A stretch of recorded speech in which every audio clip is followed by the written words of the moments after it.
Chapter 1। घने जंगल में कुछ लोगों की चीखों की आवाजें आ रही थी। वो चीखें इतनी दर्दनाक थी कि किसी भी कमजोर इंसान का दिल दहल जाए। वहीं उन लोगों के सामने एक लड़की सिगरेट का कश लिए जा रही थी। उसकी आंखों में कोई इमोशन नहीं थे, जिससे वो और खतरनाक लग रही थी। जिनी द हार्टलेस माफिया क्वीन। जिनी उन लोगों की चीखें सुनकर हंसने लगती है और कहती है, गलती कर दी तुम लोगों ने, मुझसे उलझकर अपनी मौत को खुद बुला लिया। तुम लोगों को मैं ढूंढ रही थी, लेकिन तुम लोग तो खुद मेरे सामने आ गए। उसकी इतनी खतरनाक आवाज सुनकर वे सभी बहुत डर गए थे। लेकिन तभी जिनी की आंखें लाल होने लगती है और उसके मुंह से खून निकल आता है। उसकी ये जलत देखकर वहां बंधे आदमी हंसने लगते हैं और कहते हैं, तुम तो खुद मरने वाली हो, हमें क्या मरोगी। जिनी फिर कहती है, तुम्हें तो मैं ही मौत दूंगी। ऐसा कहकर वो उन लोगों पर गोली चला देती है। उन लोगों की मौत वही हो जाती है। फिर जिनी के मुंह से खून का बहाव तेज हो जाता है। वो मुस्कुरा कर कहती है, मेरा मकसद पूरा हुआ और अब मेरी कहानी भी खत्म हुई। लेकिन क्या सच में ये कहानी यही खत्म होती है या आएगा कोई नया ट्विस्ट? जानने के लिए देखते रहिए death game of villains in novel chapter 2। अब तक हमने देखा कि जिनी की डेथ हो गई थी। अब आगे एक कमरे में लड़की सोई हुई थी। वह बहुत खूबसूरत थी। उसके लंबे बाल बिस्तर पर फैले हुए थे। तभी उसकी नींद अचानक से खुलती है और वह उठकर बैठ जाती है। वह आचार्य से इधर उधर देख रही थी और खुद से कहती है, मेरी तो मौत हो गई थी, तो मैं जिंदा कैसे बच गई? मुझे तो बहुत जहरीला जहर दिया गया था, जिससे कोई भी जिंदा नहीं बच पाता है। तो फिर ये सब क्या है? ओ गॉड, मुझे कुछ समझ क्यों नहीं आ रहा। हाँ, ये लड़की कोई और नहीं बल्कि जिनी ही थी। जिनी ये सब सोच रही थी कि तभी वहां एक आवाज गूंजती है, welcome ma'am in the novel. जिनी यह आवाज सुन कहती है, क्या मैं नॉवेल की दुनिया में हूँ? लेकिन ऐसा तो सिर्फ कहानी में होता है। वाह। आवाज फिर से आती है, यस मैम, मैंने हाय आपकी आत्मा को इस नॉवल की विलेनस के डाला है, क्योंकि आप शरीर खत्म हो चुका था और आपकी जीवन आयु अभी तक खत्म नहीं हुई थी। जिनी कहती है, अगर मैं इस बॉडी में हूँ तो इस बॉडी की ओनर कहाँ है? सिस्टम कहता है, बॉस, इस बॉडी की ओनर ने सुसाइड कर लिया था, इसलिए मैंने आपको इस बॉडी में डाल दिया है। सिस्टम फिर से कहता है, और मेरे जाने के बाद आपको सबकी यादें याद आ जाएगी। ऐसा कहकर वो वहां से चला जाता है। उसके जाते ही वहां एक तेज रोशनी प्रकट होती है और जिनी के सिर में दर्द होता है। इसी के साथ उसके दिमाग में कुछ यादें घूम जाती है। जिन्नी को खलनायिका की कहानी के बारे में पता चला। सान्वी राठौड़ इस कहानी के विलियनस का नाम। सान्वी राठौड़ परिवार की सबसे छोटी बेटी है। उसकी उम्र 20 साल, हाइट 5-6 इंच, लंबे काले बाल, गहरी नीली आंखें, सॉफ्ट पिंक लिप्स, चेहरे पर मासूमियत जो उससे और मासूम और खूबसूरत बनाता था। वो अपने परिवार वालों से गुस्सा थी, क्योंकि वह ससे हमेशा ओ की बड़ी बहन अविका से तुलना करते थे। सान्वी पढ़ने में ज्यादा तेज नहीं थी, वह एक कॉलेज स्टूडेंट थी। वो किसी से ज्यादा बात नहीं करती थी, लेकिन वो हमारी कहानी के मेल लीड अर्नव सिंह रायजादा के प्यार में पड़ जाती है और हमेशा उसके पीछे पीछे घूमती रहती थी, जिससे अर्नव को उससे चीड़ मचती थी। वो हमेशा उससे दूर ही रहता था, लेकिन सान्वी हमेशा उसके पीछे ही घूमती रहती थी। सान्वी अपनी बड़ी बहन अविका को पसंद नहीं करती थी, क्योंकि उसके परिवार वाले उसको अविका से तुलना करते रहते थे और अर्नव भी अविका से प्यार करता था, जिससे सान्वी हमेशा अविका को वार्निंग देती थी कि वो अर्नव से दूर रहे। वो राठौड़ मेंशन जाकर वहां भी तमाशा करती रहती थी।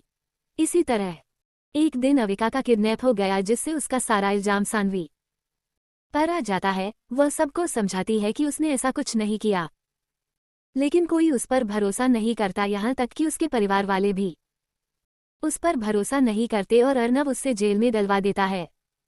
लेकिन जेल से ही कोई उसे किडनैप कर लेता है और वहीं सान्वी अविका को भी देखती है, जिसकी हालत बहुत खराब थी।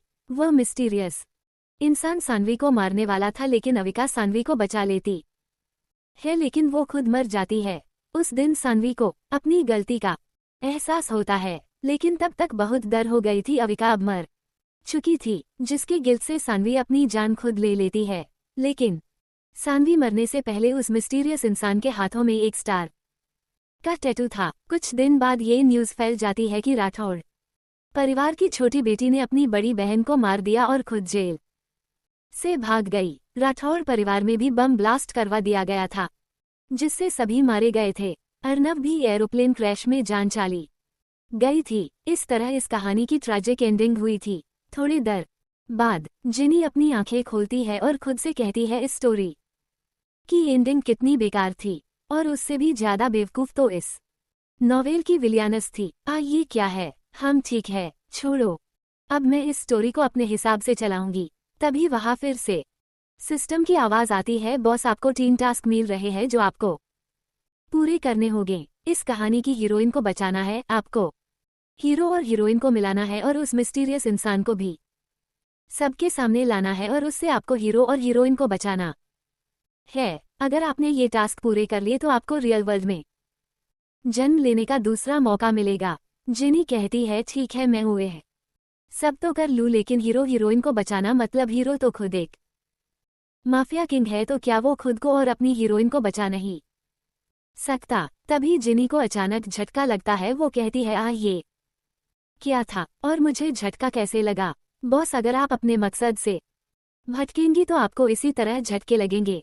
ये सुनते ही जिनी को गुस्सा आने लगता है। उसे बिल्कुल नहीं पसंद था कि कोई उससे ऑर्डर दे, और वो माफिया क्वीन थी जो किसी की भी ऑर्डर नहीं मानती थी।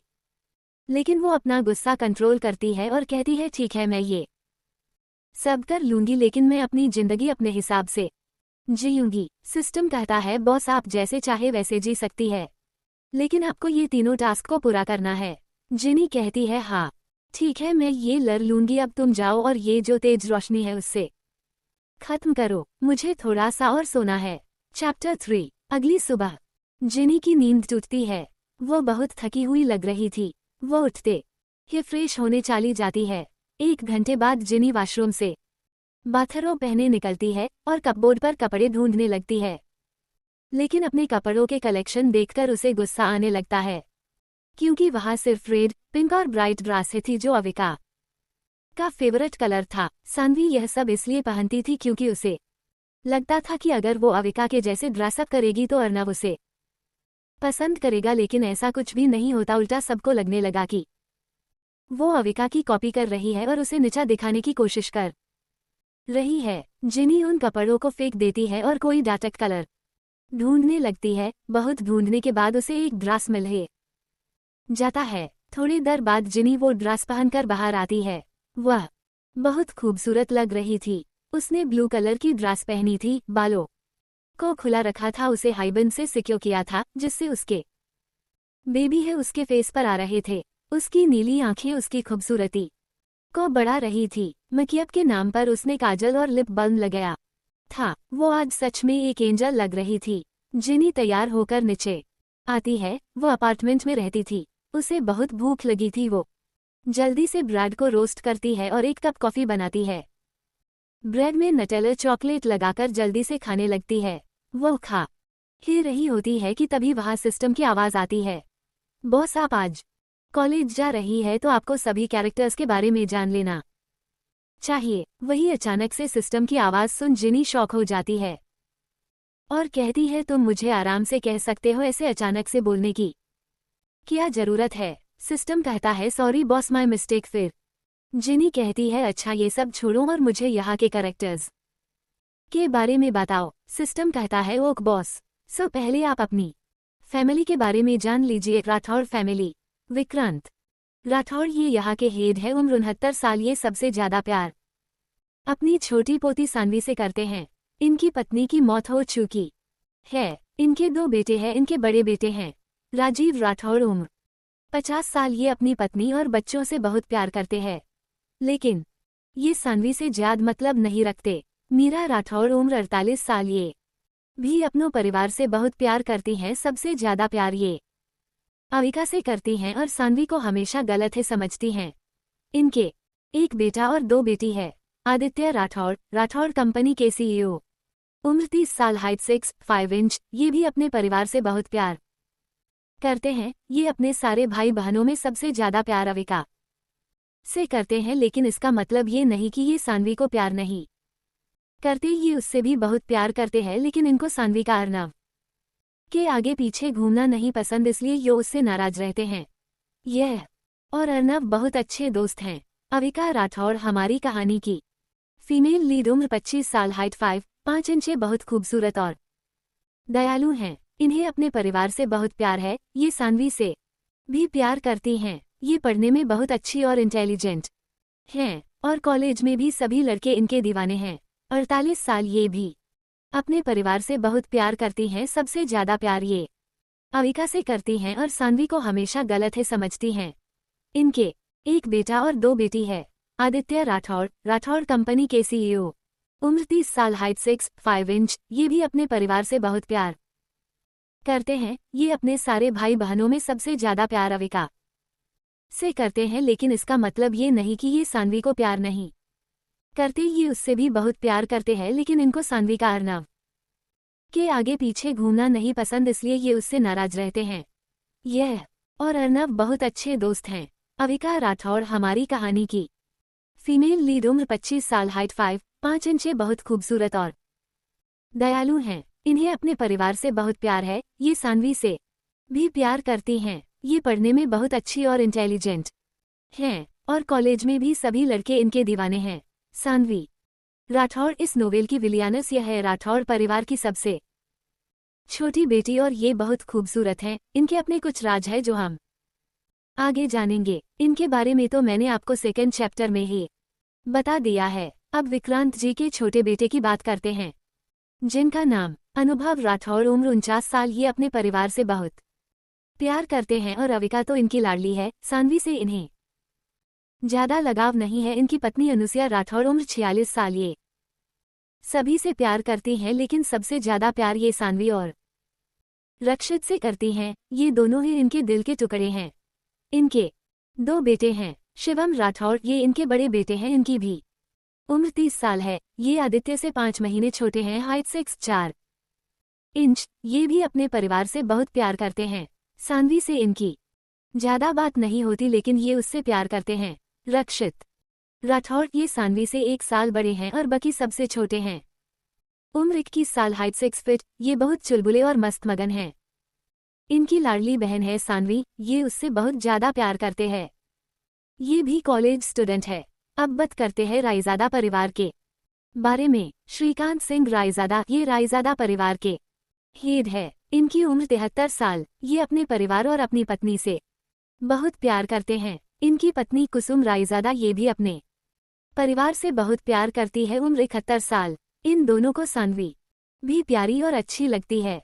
इनके 2 बेटे हैं। अजय सिंह रायजादा, ये अपनी पत्नी और बच्चों से बहुत प्यार करते हैं। उम्र 65 साल, लेकिन इनकी लाडली इनकी छोटी बेटी है और ये अपने भतीजे से भी बहुत प्यार करते हैं। इन्हें पेंटिंग का बहुत शौक है। इनकी पत्नी अपर्णा सिंह रायजादा, 50 साल। इन्हें अपने परिवार से बहुत प्यार है। सबसे ज्यादा प्यार ये अपने छोटे बेटे से करती हैं। इनके 2 बेटे और 1 बेटी है। अंशुमन सिंह रायजादा, ये रायजादा परिवार के बड़े बेटे हैं। उम्र 32 साल, हाइट 6'5" इंच। ये एक फेमस एक्टर है। उही पाने भाई के हर काम के बारे में जानते हैं। ये अंडरवर्ल्ड से भी जुड़े हुए हैं। अर्नव सिंह रायजादा हमारी कहानी के मेल लीड, ये रायजादा इंटरप्राइजेस के सीईओ हैं। इनकी कंपनी एशिया की एक कंपनी है जिसे कोई भी टक्कर नहीं दे सकता। उम्र 30 साल, हाइट 6'6" इंच, परफेक्ट जावलाइन, तीखे नैन नक्श, कले बाल, कुल मिलाकर ये बहुत ज्यादा हैंडसम है। अंडरवर्ल्ड के माफिया किंग है ये, जहां ये डेविल किंग के नाम से जाने जाते हैं।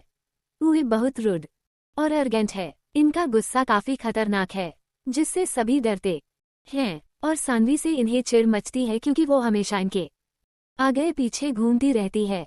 कृतिका सिंह रायजादा, ये रैजादा परिवार की सबसे छोटी बेटी हैं। ये बहुत मासूम और चुलबुली हैं। उम्र 20 साल, ड्रामा क्वीन। इन्हीं के कारण घर में हलचल रहती है।